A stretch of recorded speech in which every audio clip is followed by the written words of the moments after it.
Jackson Radio Show.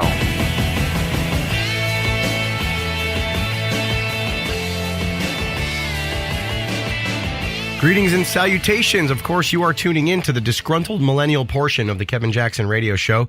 My name is Brett Segal, the Disgruntled Millennial, and I broadcast to you live from my safe space down here in northern Florida, where I'm always free from your bigotry, racism, hatred, microaggressions, patriarchy, and white supremacy. Things are definitely getting a little hairy down here in Florida.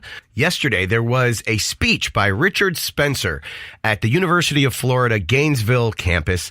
Of course, there was massive protests saying that this guy can't speak. We can't have white supremacists speaking on campus. At first, Richard Spencer's request was denied. However, unfortunately for all of the University of Florida snowflakes, University of Florida happens to be a state university. And you're not allowed to limit free speech on a state university, no matter how much you or I might disagree with it. And you know what? I do disagree with Richard Spencer. What's that old adage? I disagree with what you might say, but I'll defend your right to say it. Anyway, University of Florida did not want to violate the law in that way. So now he was scheduled to speak yesterday. I haven't heard much about it. I'm sort of interested to see how it will go because, of course, in a strange preemptive act, Governor Rick Scott, as though it were some kind of natural disaster, declared a state of emergency. He said, "We live in a country where everyone has the right to voice their opinion. However, we have zero tolerance for violence and public safety is our number one priority. This executive order is an additional step to ensure that the University of Florida and the entire community is prepared so everyone can stay safe. I find that the threat of a potential emergency is imminent," he declared in his executive order. Now, what could the emergency possibly be? A little old white man saying words into a microphone and a bunch of people listening? Is that the state of emergency that we're really talking about? No, the state of emergency is the counter-protest that has become so prevalent across the country whenever someone who even slightly leans to the right goes to speak. We hear this with Ann Coulter. We see this with Ben Shapiro, the exact opposite of a white supremacist. We see this with Milo Yiannopoulos. We see this with almost every single conservative speaker that you can think of. The big black block of snowflake Antifa vagina faces show up and with their masks on and their bottles and their day-old bagels starting to throw stuff at people with their Molotov cocktails. This is the state of emergency that we're talking about. We're not talking about somebody going onto a microphone and saying a few words. The state of emergency is leftism. The state of emergency is that leftists are so against free speech that they are literally willing to burn their own facilities to the ground. And guess what?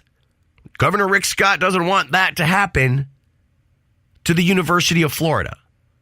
Now, the ironic part is that you're basically giving Richard Spencer the kind of press that he probably loves. I don't buy into the whole white supremacy thing. I don't care. But I really do believe that he has a right to speak his mind. And people have a right to go and listen. People who agree with him and people who disagree with him.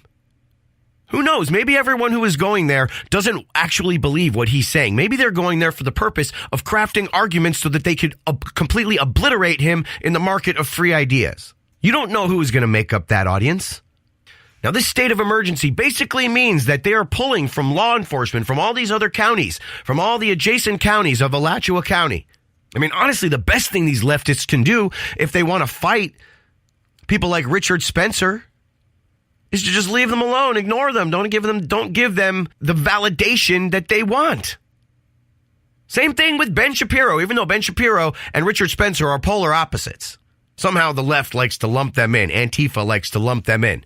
This is why I can't, when I read articles about this stuff, they say, oh, the white supremacist Richard Spencer, the white supremacist, the neo-Nazi Richard Spencer. And it's from NPR or HuffPo or Washington Post or one of these extreme hardcore leftist rags.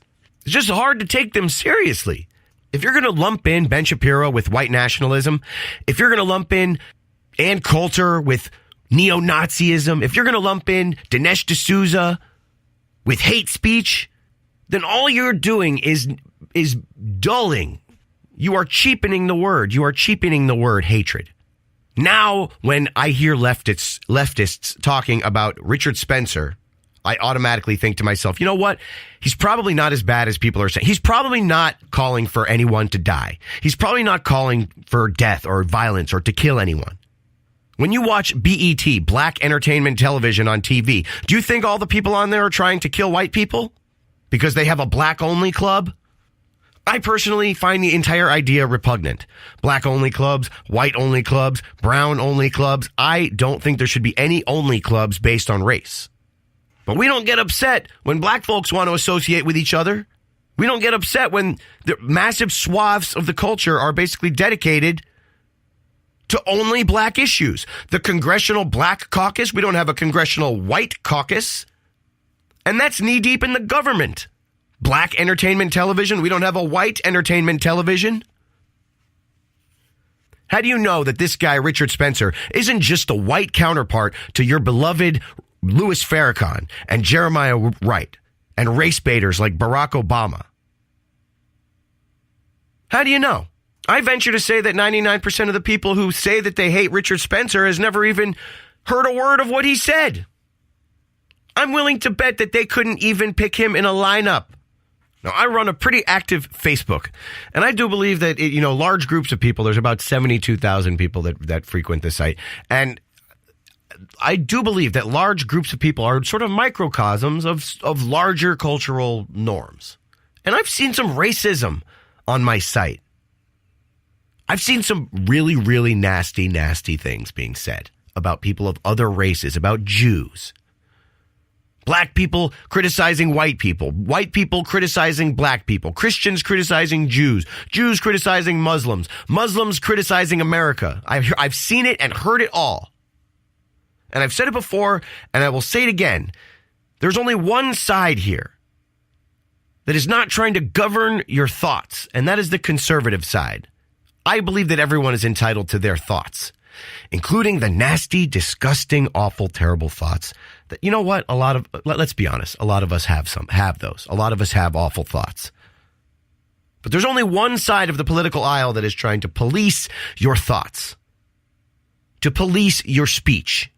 A state of emergency?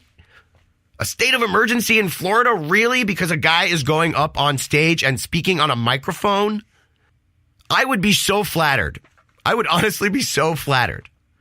Ben Shapiro went to speak at Berkeley and it cost them $600,000 just for security. This isn't because Ben Shapiro is bringing violence and radicalism. It's because Antifa, the leftists, are coming out there in droves.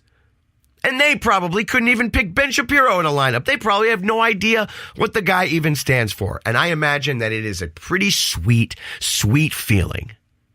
I just can't imagine the kind of validation that all of these political beliefs aside, Ann Coulter, Milo Yiannopoulos, Richard Spencer, putting political beliefs aside, these people are getting validation like they have never, ever seen before. And it probably feels pretty darn sweet to know that Florida declared a state of emergency because you are coming to speak on a microphone to some people at a school. We'll be right back. This is the Kevin Jackson Radio Show.